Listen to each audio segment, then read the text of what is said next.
Hello and welcome to the Tour Report from Secret Golf. It's the playoff finale, the Tour Championship at Eastlake this week. Elk, it's the big one. And on the Tour Report, well, we're obviously going to give you our picks. We're going to talk about Eastlake, but we're going to go over the format of where things stand and how it's all going to work this week. Yes, we are, Diane. I can't imagine playing the last round of this tournament. $18 million goes to the winner. That's $1 million per hole they'll be earning on the last round. It's a big drop off to the next one. I think the next second place is 6. So that's $12 million difference. That's pretty exciting. We do need to explain the format. I'm going to leave it up to you. You're the mathematician of this too. It is a little bit of a mouthful, so to speak. We do have the top 30 players on the tour. The top 15% of the tour, of the whole PGA Tour, proven over the course of a year, are at Eastlake now. The top 30 guys. So last week for the BMW Championship, well, we have to talk about Viktor Hovland because you picked him. He was your pick for the week. And what a sensational 61 on Sunday. He birdied 7 of his last 9 holes. That has to be one of the best closing 9s that we've ever seen. I mean, it was a privilege to watch Hovland do that. And when you picked him last week, you really said that he's leveled up this season. And we've seen that in the majors. When you look at the 4 majors and take the lowest aggregate total scores over the 4, Scottie Scheffler leads with Hovland coming in second. So he has leveled up in these big tournaments when it really matters. And he took the BMW Championship last week. Yeah, I talked about on the show, the reason I picked him last week, I said he has a lot left in the tank. You know, he played so well this year at the PGA, right behind Brooke Koepka. He won the Memorial. You know, here's a guy that only won 1 college tournament. He won the United States Amateur. He lived underneath Matthew Wolff's shadow. I talked about that last year. What I like about Viktor Hovland, he has this real nice combination of a really cheerful, joyful attitude, always very upbeat. He has a really good coach. I mean, we talk about in tennis, who's the coach and what are they doing? He works with a guy named Joseph Mayo, who's called Trackman Maestro. So he gets a lot of really good information. You know, he struggled a lot with his chipping. I've followed them on Instagram. They've worked on that and they've worked hard on all of this data. And I think it's what's happening is you see a nice combination of someone that's supremely talented, Hovland, of course, getting some really good data and starting to improve his strokes gained. I'm going to talk a little bit more about what he's done over these last 8 rounds in the playoffs here in a little bit. But right now, Hovland is miles, shoulders above everyone else playing golf in the playoffs. Yeah, and he made a big jump up to number 2 in the FedExCup standings. So he starts right behind Scottie Scheffler. We have staggered scoring in effect this week, and we'll move on and we'll go through that in just a second. But as you say with Hovland, chipping was always his grey area. And it was the area that people kind of focused on because the rest of his game was so good and it was the real kind of obvious weak part. But these guys know that. They look at the stats. And as you say, he's put a lot of work into that to get where he is and really improve everything overall this year. Changed his technique, improved it, studied it. And that's what I said was a nice combination of Viktor Hovland and Joseph Mayo. Combination of those 2 guys getting really good data off TrackMan to be able to change his angle of attack, to change a few things in his pitching, keep what he's good at and use that to, you know, make it one of his strengths. I think what's happened with him is he's fixed his short game. He doesn't have to worry so much now if he misses a green or, of course, he's playing so well now. Everything is in attack mode. He is poised, Diane, to go from sort of, I wonder where Viktor Hovland is, to maybe FedExCup champion here in a few days. We've had some of the top players stumbling along. Scheffler played well last week. Disappointing he didn't get a crack at 18 to make a birdie to tie. Fitzpatrick played well. John Rahm is my guy, is nowhere to be seen. So there's some bobbling going on. Rory's sort of fumbling around there, playing good golf, but he's poised too. But he's a few strokes back. So it's all going to be worth talking about. And Hovland hasn't missed a cut this whole season, which is just I mean, the recipe for success, isn't it? And we are going to talk more about Viktor as the show goes on. I am pretty confident of that. Right, let's get into the Tour Championship and how it all works this week. So, as you say, the top 30 are at Eastlake, and there's a lot of bonuses that come with making it to the Tour Championship. And it's why we saw the likes of Tyrrell Hatton, who bogeyed two of his last 3 holes. He looked distraught at the BMW because he thought he'd blown it at the very end, and he just creeped in. Jordan Spieth was another one as well. It was a seesaw back and forth as to whether or not he was going to get in. But, if you finish last place this week, you make $500,000. You are into 3 of the 4 majors for next year, including the Masters. And, this is the goal that guys have at the start of the season. As you say, a lot of money up for grabs, with the winner taking home $18 million this week. There's just been a lot of money everywhere this year. Yeah, and I think for everybody talking about money on Live and now talking about money on the tour, there's money everywhere, as you say. You got I don't know why they're worried about Live money. This is plenty of money here too. Yeah, exactly. Yeah. What would you even do with it? It's crazy. Okay, so before the first tee shots are even struck on Thursday, we have a leaderboard, and it goes by the guy's season-long position in the FedExCup standings. So as I said, same as last year, the guy at number 1 in the standings heading into the Tour Championship is Scottie Scheffler. Therefore, he starts on 10 under par. He has a 10-shot lead over 5 guys, which is just crazy. So obviously, a huge deficit to be made already. Viktor Hovland is starting on 8 under. We've got Rory on 7 under, John Ram 6 under par, and Lucas Glover on 5 under. And then you'll see as we go through, we've got Homa, Cantlay, Harman, Clark, and Fitzpatrick on 4 under. Fleetwood, Henley, Bradley, Fowler, and Schauffele on 3 under. Tom Kim, Sung Jae-im, Tony Finau, Corey Connors, and Siwoo Kim on 2 under. Taylor Moore, Nick Taylor, Adam Schenk, Colin Morikawa, and Jason Day start on -1. And then Sam Burns, Emiliano Grillo, Tyrrell Hatton, Jordan Spieth, and Sepp Straka starting on level par. Now, we could go back and forth on this format, and it changed a couple of years ago to this staggered scoring. Everyone's got an opinion on it, whether this is the best way to do it or not. It's a difficult one because we have these 3 playoff events. This year, they were 70, 50, and the top 30. This is what we have. Elk, what are your kind of views on it? What do you think? Well, as you know, I've said it in the last 2 weeks, I don't like anything about these playoffs. I think this one, you could go to 32 players and have a match play and maybe seed the top 4 guys or the top 6 guys to get a bye. And that might be interesting. I mean, with the Ryder Cup is coming up. So, my thoughts, Diane, about the playoffs. I'm not crazy about any of this system. I don't like this one, particularly starting with a handicap. That's crazy. But the system is what they've played under all season. We're going to talk about the implications of this system and how hard it is for some of these guys down below. Not much volatility in these playoffs over the last 2 weeks. I've talked about that. I'd like to see match play. Maybe there's 32 guys that they could have some buys in the first round for the seeded players. Come down to 1-on-1, Diane, for the 18 mil would be pretty interesting.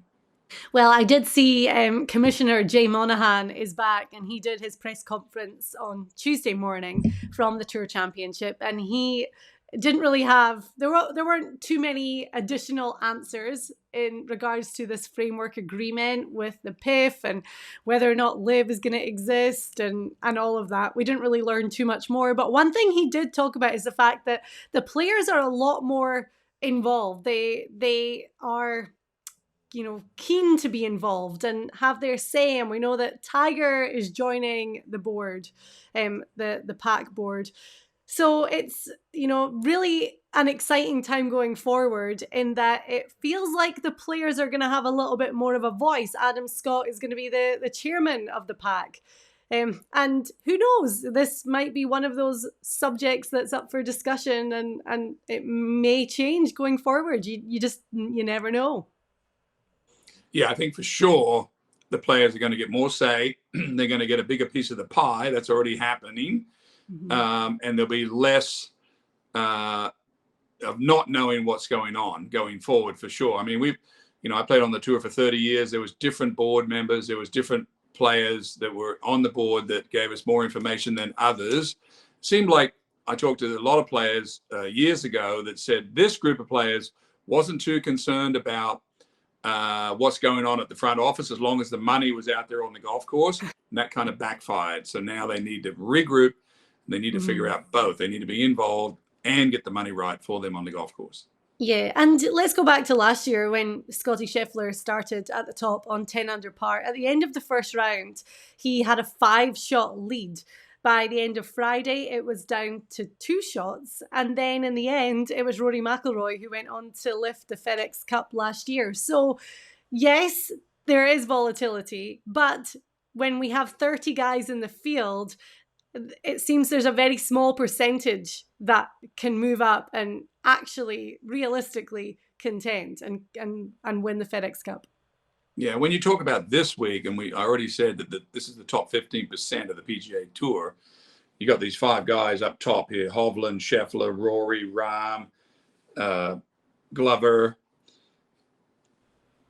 It's going to be tough for anyone below with a big handicap against them to be able to push through these 5 guys. For example, Hovland he's playing the best golf in the playoffs. He's +3 strokes gained, Diane, over the field of the last 8 rounds of the playoffs, the Memphis tournament and the BMW. Scottie Scheffler is 2.4. Funny enough, 2.4 and 3 is a half stroke a day. That's 2 strokes over the week, and that's Scottie Scheffler's lead right now. So in my mind, if everyone plays the same, Diane, Hovland should win this tournament by a mile. Is that going to happen? I don't know, but it's going to be, if Hovland or Scheffler bobble, they're scoring a little bit, then it opens the door for about 3 or 4 guys. It would be Rory, who's excellent at this course. Rahm, of course, who's played terrible in the playoffs. He's been minus strokes gained over the last 8 rounds. He's never been minus strokes gained total in any 8 rounds on the PGA Tour since I look back. Yeah. So he's not playing very good. So I can't, and you know how strong I am. I've been picking Rahm all season. I'm off him now. I'm putting him in the slot below because I think Hovland's going to ride this out, Diane. He's playing the best golf, shot of 61. He's got everything lined up for himself. It's as I said, if Hovland and Scheffler don't bobble, it's going to be a contest between those two. The odds of anyone coming from outside of the top 6 are probably less than 3%. Wow.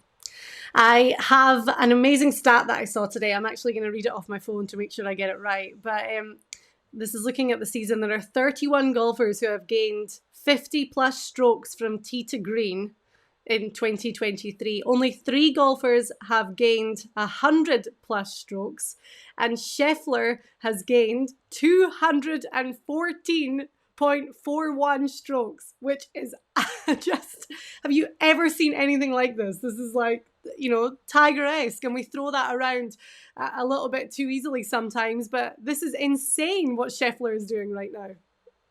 Well, yeah, Scheffler, the only sort of soft spot or worry spot for Scheffler is he's putting. He came to the 71st hole last week, or he just needed a 2-putt and maybe birdie 18 to tie Hovland. He 3-putted. We're going to talk about his putting a little bit more today with putting great Jeff Mangum, who talks about the skills required it takes to be a really good putter and what aren't these guys doing, or what are they not addressing? Maybe what's wrong with their putting, or Rory McIlroy hasn't putted that good in the playoffs, although he's right there. But Diane, yes, it all comes down to those 2 guys at the top. One thing I am going to add in, which will serve as extra motivation for quite a chunk of the field this week, is the Ryder Cup. Now, at the end of the BMW Championship, that's when the Ryder Cup points were finalized and we have the automatic team selections in place. So now the guys are relying on captain's picks if they want to make the team. And there's a pretty large chunk of guys on this overly stacked US team, which we know we've been talking about that for 2 years now. And looking at the standings, Scheffler, Wyndham Clark, Brian Harman, which is amazing. We love the fact that Harman is playing in the Ryder Cup, making his debut. Patrick Cantlay, Max Homa, and Xander Schauffele had to finish solo 9th or better to leapfrog Brooks Koepka, and he did it. So now Koepka is not an automatic selection and is going to be relying on a captain's pick. But having a look down that list, Elk, it's going to be tough. We have 6 additional names that Captain Zach Johnson is going to select. Koepka, Jordan Spieth, Cameron Young, I'd say there's a question mark over. Colin Morikawa is playing this week. Keegan Bradley, Sam Burns, Ricky Fowler, Lucas Glover. These guys are all relying on picks. And they're going to have a good week. I'm looking at the likes of Morikawa and Keegan Bradley. Keegan Bradley said that he thinks about making the Ryder Cup team every minute that he's awake. And Lucas Glover, how do you not pick him? Even though he's sitting at number 16 in the standings, we've just seen him win back-to-back. And before those wins, he was playing great and recording a string of top 5 finishes. So it's going to be really tough to pick your 6 guys to make that team if you're Zach Johnson. It may not be. I mean, Brooks Koepka, who you said just fell out of the automatic. Anyone who thinks that Brooks Koepka is not going to be in the team is crazy. He won the PGA and he finished second in the Masters. So that's just a sort of a typo right there. I mean, Koepka to me is, the tournament's run by the PGA. I mean, he's probably the best guy you could have on the team. In form, powerful, plays great under pressure, etc. You could have an argument that you could just take all these guys on this team through the top 12 and not worry about any picks. You could just take these. That would be an argument. Or you could maybe have one more argument and say that, well, okay, if I was going to take out someone in the 6 through 12, then I think the only vulnerable person on that list is Cameron Young. He's the worst putter. He was 50th out of 50 last week, ranked at the BMW. And you replace him with someone that's hot. Do you replace him with Glover? You can replace him with Bryson DeChambeau. You can replace him with, a bunch of guys on this team. Mm-hmm. Justin Thomas. I don't think Justin Thomas is in that conversation personally. I don't think Danny McCarthy's in that conversation. Never won any tournaments. Ricky Fowler. Does Zach Johnson sort of close his mind off now and he's made his decision, or does he sit here and watch and see what happens? I think there's a little of both, but I don't think there's as much volatility in this team as everyone looks at. I think they could go straight off this 12 and be fine. Cameron Young, however, is the vulnerable one. Yeah. And I would definitely take Ricky, without a doubt. Lucas Glover would be very hard not to pick. And I'm still making the argument for Justin Thomas. I don't think that has been completely closed off yet. And I don't know. I mean, it's as you say, you're taking those 3, but you got to go back to the board, put the board back up. Which 3 you're taking off to put those 3 in? I'm definitely taking Cameron Young off. To be honest, I would probably take Sam Burns off as well. And then for me, I would be watching Morikawa and Bradley this week to see how they perform. And one of them would be Cup. So you're going to take off 3 guys that are some are not even playing in this event. You're going to take off guys that are in this event. I think you're trying to jinx our team over here, the US team. I think that's what you're trying to do. And I also think, so there's me saying that there's 3 guys outside the 12 that I would potentially add in. And I think there's such a strong argument for Bryson DeChambeau as well. We just saw him shoot 58 over on Live and win over there. And he's performed well at the majors this year. So I think there's a really strong argument for adding Bryson into the mix. Adds a nice element in match play with the length of the tee and all the power that he showed at Whistling Straits, almost cutting corners and all sorts of crazy stuff. It was great TV. As you know, you were there. I was there. Okay. Let's get into this week then. Let's talk about Eastlake, because Eastlake is no walk in the park. It's a very well-known course in that they've been holding the Tour Championship here for such a long time, since 2004. It's a par 70, measures just shy of 7,350 yards. Definitely not a short course, only 2 par 5s this week. What are the guys going to have to do well around Eastlake, Elk? Well, the scoring at Eastlake, Diane, is somewhere, usually this is without handicap, 12 to 15 under historically wins this tournament. 3 or 4 under each day seems to be the number. It's a tilted piece of property, Diane, and it's very interesting with these tilts in the fairways. The players are always aiming for a sort of a corner of the fairway to let it land and run down and stay in the fairway. If you hit it off these fairways, you've got no chance. And it's an interesting course. The easiest hole in the course doesn't happen until the last hole, number 18, a par 5, where anything could happen. Long par 3s, the old 18th, but now the 9th at 240 yard. We saw FedExCup champions crowned on that hole. Another hole on the back 9, long 3 across water. But it's basically a sort of an undulating piece of property. You'll have to drive the ball well, really, to play the course good. Otherwise, you're sort of scrambling around and trying to chip and putt. But, we've seen Alexander Schauffele play well here. Rory McIlroy play well. What do they do well? They drive it in the fairway. They can play the course from there. Okay. And for, we talk so much about stats and the trends. They're a little bit out the window this week because momentum is so important. And as we said, that's staggered scoring, because we've got 5 guys who are starting 10 shots back, including Jordan Spieth. So that puts them at a real disadvantage and makes it almost impossible to... They're out of it. For Scheffler, yeah. Okay, well, you said already, you have been on Jon Rahm this entire year. You picked him to win at the start of the year in Hawaii. He did that. You picked him to win the Masters. He did that. Why are you, give us more, why are you coming off Rahm and, as you said, moving on to Hovland this week? What have you seen in Rahm that has resulted in this loss of confidence for the FedExCup?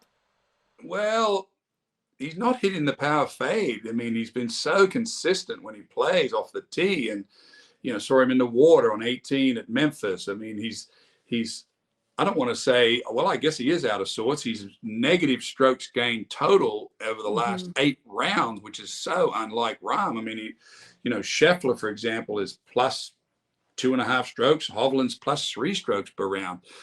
He's given up basically 4 strokes a day, Rahm is, to Hovland, 3.5 strokes to Scheffler per day. So it's obviously about his game. It's all of his game. It's not just one thing. Like when we talk about Scheffler, who's on top, it's always only about his putting. He has the most flexible feet I've ever seen, Diane. You see some of the shots of him hitting balls with the feet are moving all over the place. It never affects his ball flight.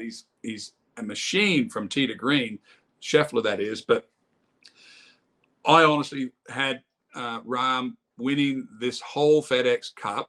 Yeah. I've moved over to Hovland. Could Rahm pop up this week at -6? He's 2 strokes. He's 1 stroke per day behind Scheffler. He's giving up 3 strokes a day to those 2 guys above. He would have to better his last 8 rounds by almost 5 strokes over those 2 guys, Diane, to keep pace with the handicap and what he's doing. I don't see it. It's not there. Okay. So I've moved him away from the top. I've put Hovland on top. There's my pick, Diane. I'm going to ride him out. He's playing the best golf. The playoffs is all about how are you playing in the playoffs. Hovland's doing it. He is 2 strokes behind Scheffler, although he's playing better over the last 8 rounds. Well, I am also going to pick Viktor Hovland this week as my eventual winner of the FedEx Cup, because like you, there's just nobody hotter right now. He's starting only 2 behind Scheffler. 2 years ago, he finished 5th here at Eastlake in the Tour Championship, and I spoke about the lowest aggregate score in all the four majors goes to Scheffler, but Hovland is right behind him, finished second at the PGA, top 20 in all four majors, and finished third at the Players as well. But when you look at his off the tee stats, that's his best stat this week, and he sits fourth in the field. But he has only been in the negative once this entire season in strokes gained off the tee, and that came 2 weeks ago in Memphis, and he still finished 13th.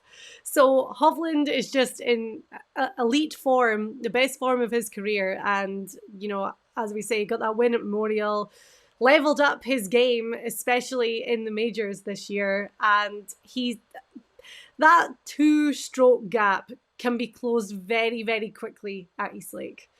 So yeah, I'm the same as you. I'm taking Hovland. I know we both have the same outright winner, but that's just the way it goes. It's hard not to pick Scheffler, but looking at the odds this week, as we say, Hovland is 4.5 to 1. Scheffler's odds opened at plus 150. McIlroy at plus 350 and Ram at plus 850. So Hovland being third favorite this week. I don't know. I think if you're looking to make money and for some value at the top, Hovland is going to be the guy this week. Yeah, the field average for the winner at Eastlake finishes plus 9 strokes gained over the average of the field. When McIlroy ran in 2019, he was plus 13. So could McIlroy duplicate his 2019 and go plus 13 over the average? He would have to catch Hovland and Scheffler if they don't bobble. So that's the name of the whole show here, Diane, is about it's Scheffler and Hovland. If they don't bobble, it's those two. If they bobble, it opens it up only to Rory, Rahm, maybe Glover. That's it. That's it. I have another name that I know you do. I do too. And mine is going to be no surprise because I have definitely picked this guy before for the Tour Championship. Do you want to go first for your guy that could potentially move on up? I was texting with my friend Brian Harmon about, can you fit $18 million into the claret jug? I said, if I was playing and I won the PGA, I could probably get most of that into the Wanamaker Trophy. But he said, hell yes, he would like to do that. The math is against him, Diane, on this one.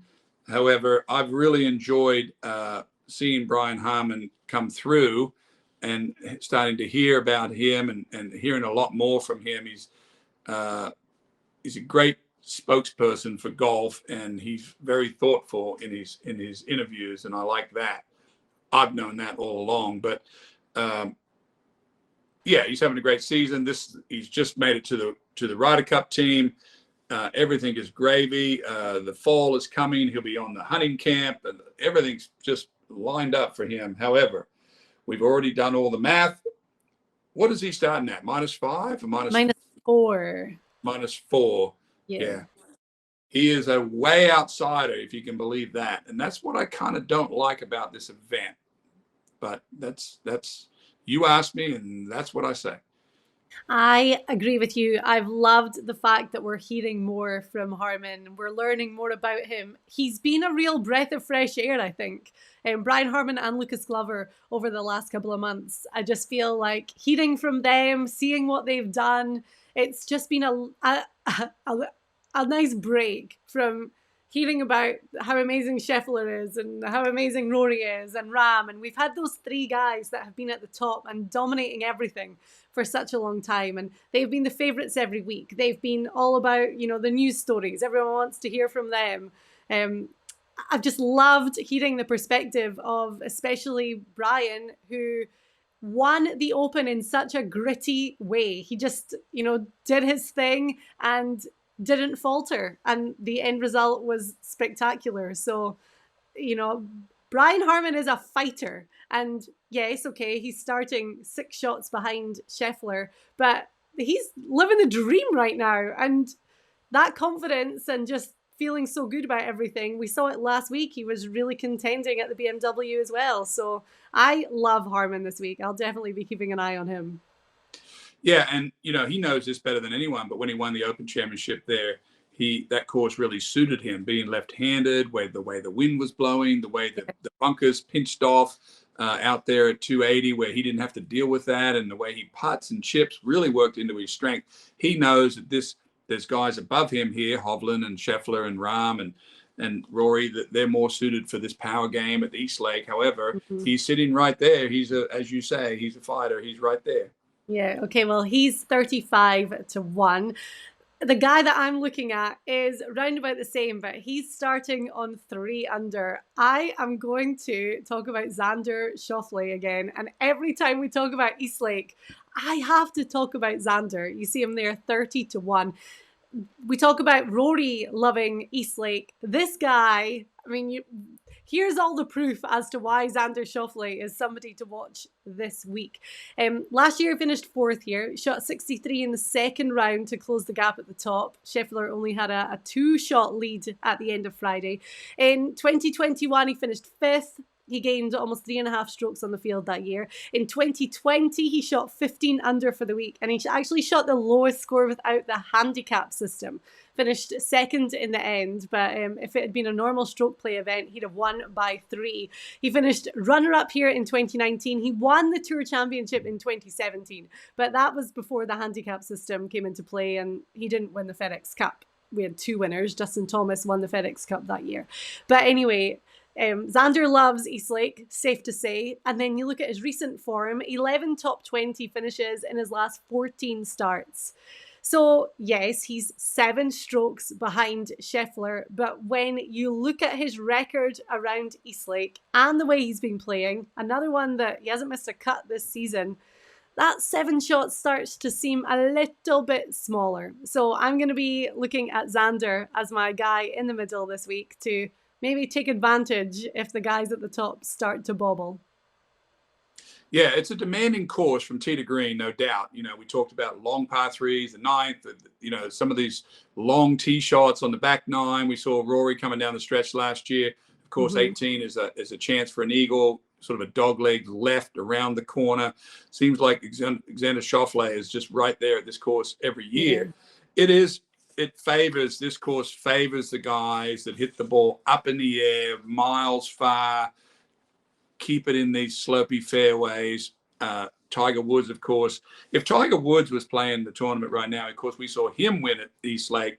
And if he was in the playoffs right now and he was on top like Hovland or Scheffler with a handicap, and he was 3 strokes better than everyone else over the last 8 rounds, we would be saying, oh my gosh, just turn out the lights, give it to the man with the red shirt on Sunday.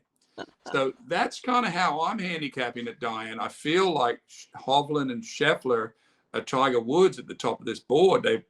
They've proven all season what they've done, and they've proven over the last 8 rounds of the playoffs. They're beating the average player in the playoffs by almost 3 strokes per day. Yeah. So There you go. Okay, now if I was to ask you for someone who's outside with a crazy chance of potentially doing something spectacular, like a Hovland Sunday 61, and moving on up there, who would you take? Well, I know Ricky Fowler's playing really good, and I know you want him to be on the Ryder Cup team. Sepp Straka, what if he finished like top 5? Can you throw up the Ryder Cup team for Europe? I'm so happy for you that Viktor Hovland now is automatic. You don't have to pick him. Terrell Hatton and Tommy Fleetwood. What does yellow mean? They're automatic or they're close? So what they do for the European team is they have the rankings from the European Tour, the DP World Tour, obviously, and then they take world points as well. So you can see there McIlroy, Rahm, and Hovland, and then Terrell Hatton and Tommy Fleetwood. are in. Robert McIntyre was bumped down because look at those guys. Fitzpatrick had a great week last week at the BMW. Sepp Straka is playing this week in the Tour Championship. Shane Lowry missed out. Justin Rose had a great week, and Robert McIntyre has been bumped down a little bit. But then, so I would say 1 to 10 safe. Yeah. I've got to say the left side of this board is very recognizable to everyone in golf, and the right side of this board is not. Yes. Adrian Maronk, of course, I don't know if you knew this, but he won the Australian Open down at Victoria Golf Club. So maybe I'd like to see him play on the European Ryder Cup team. That'd be cool. Yeah. So when you look at the other side, say you have to pick 2 guys from that list. I mean, I think if it was me right now, I would probably be picking Alex Noren. He's a little bit older than some of them. He's been there for a while. I don't know if Noren's played on the Ryder Cup before. We'll have to look into that. But I think I would be taking Alex Noren. I think I would probably take Seamus Power as well. Well, your thinking on your team is a lot different than your thinking on the US team. You want to swap out like favorites, like back and forth. Now you're going for experience over here on this side. I just think that we've lost a few experienced players. Then you have Justin Rose. Rory's obviously going to be the leader, Rory and Ram. Ludwig Aberg is another one who potentially, you would throw into the mix. I'm sure he's 100% part of the conversation with Luke Donald and his team. Obviously a new rising star on the PGA Tour. So yeah, that's where we're at right now. But I think 1 through 10 is a pretty strong team. And I think what Hovland did at the BMW, it's gotten stronger. Yeah, that has to be a little bit of closing the gap between what we anticipate this Ryder Cup to look like. Yeah, your team is getting stronger. They're playing well. To answer your question on who I'd like to see to pop up from down below, because you told me that Sam Burns, the world match play champion, you wanted him out. So I'm going to pull for Sam Burns so that I can counteract your negative energy towards Sam Burns, on the match play champion. I don't have negative energy towards Sam Burns. I know you don't. I know you don't have a negative bone in your body. Well, and I picked him a few weeks ago. I picked him at the FedEx St. Jude because I thought, well, he has to really stake his claim for a place in that. You were a week early because he do a 61 at the BMW on the weekend, or 62. Yeah, it wasn't a 61. 62, wasn't it? Yeah. So that would definitely work in his favor. Sam Burns is starting 10 shots back this week on level par. I am going to take Keegan Bradley. If I had to take somebody who's really going to jump up, 125 to 1. I actually found him at 175 to 1. He's sitting at 13th in the FedExCup ranking. So he's starting on -3. But I think for Bradley, the motivating factor is the Ryder Cup. He said that he's thinking about it every minute that he's awake. So there you go. There's the motivation. Bradley is going to go out there and be like, what do I have to do, the Travelers champion from this year, to really make sure that Zach Johnson has me at the forefront of his mind? And what he's going to have to do is something impressive to make a move. So I like Keegan Bradley. I think if I have to take anyone from down the bottom, and I picked Xander, who's starting on the same score, but I think that Keegan is the guy. I think he's done enough for the Ryder Cup this year, and he thinks about it, and he's passionate about it, and he does well in it. So that's the kind of guy you want in it. So we'll see. It's going to be great. I would like to close by saying that this tournament is kind of closed, Diane. This format is kind of closed. This is a very closed format. There's only 6 guys in it this week. The rest of them mathematically are almost eliminated because we are talking about the top 15% of the PGA Tour players. Very hard for anyone that's that far back to push into and knock out the 5 top players at the top, especially with the handicap. So it's a sort of a stacked deck, and that's the way they wanted it. But for 18 mil, it rewards the guys that have played well all year. I mean, look at John Rahm, played terrible in the playoffs. He's still got a shot at it. He didn't move hardly at all. He's number 4. So And then you look at Scottie Scheffler this year with incredible strokes gained numbers, every part of his game, apart from putting, and the fact that he doesn't have the wins for this season that you would maybe expect or that he would hope for, and the fact that he didn't win the FedEx Cup last year, Scheffler has to be highly motivated to go out there and get it done this week. There's no doubt. And what will be the final chapter of this year, Diane? Will it be Viktor Hovland wins 18 million and leads the European Ryder Cup team over to Europe, followed by the Masters champion and Rory McIlroy? Or will it be Scottie Scheffler regains his putting touch on Sunday to hold off a surging hot player in Viktor Hovland? Or will it be 3 players below that are going to be in the mix? Can you imagine if Lucas Glover won the FedEx Cup this week? Man. That would get him on the Ryder Cup. That would get him on the Ryder Cup team. Yep. Right. Thank you very much for watching the Tour Report. Well, we talk about this being the playoff finale, the final event of the season, but it's kind of not, because we have the FedEx Fall, which starts in a couple of weeks. So we're going to go into all of that. We'll be back and we'll tell you everything you need to know about the remainder of the guys on the PGA Tour who are now trying to make sure that they, one, lock up their full tour cards for next year by getting into the 125, and two, making sure that they, can maybe boost their number to make sure that they are going to be in the designated events. I mean, even me talking about it now, I seem like I'm confusing myself. But yeah, what I'm saying is that the golf year is not over, and we still have a lot to come in the next couple of weeks, along with the Ryder Cup. Yeah, it's going to be, Ryder Cup years are always the most exciting. It's very disappointing for a lot of tour players that they're off right now. They don't get to do anything 5 weeks off. That's been not talked about much in the press, where hard to believe we have 42 events on the PGA Tour, and guys like your brother have been off for 5 straight weeks where they don't play again until out on the West Coast to the Fries. So the tour needs to get all that straightened out, but yes, there's more golf to be played in the fall. Yeah, and we will be back to talk about it. Right, thank you, and enjoy the week where on Sunday we're going to see someone lift the FedEx Cup and receive that check for $18 million.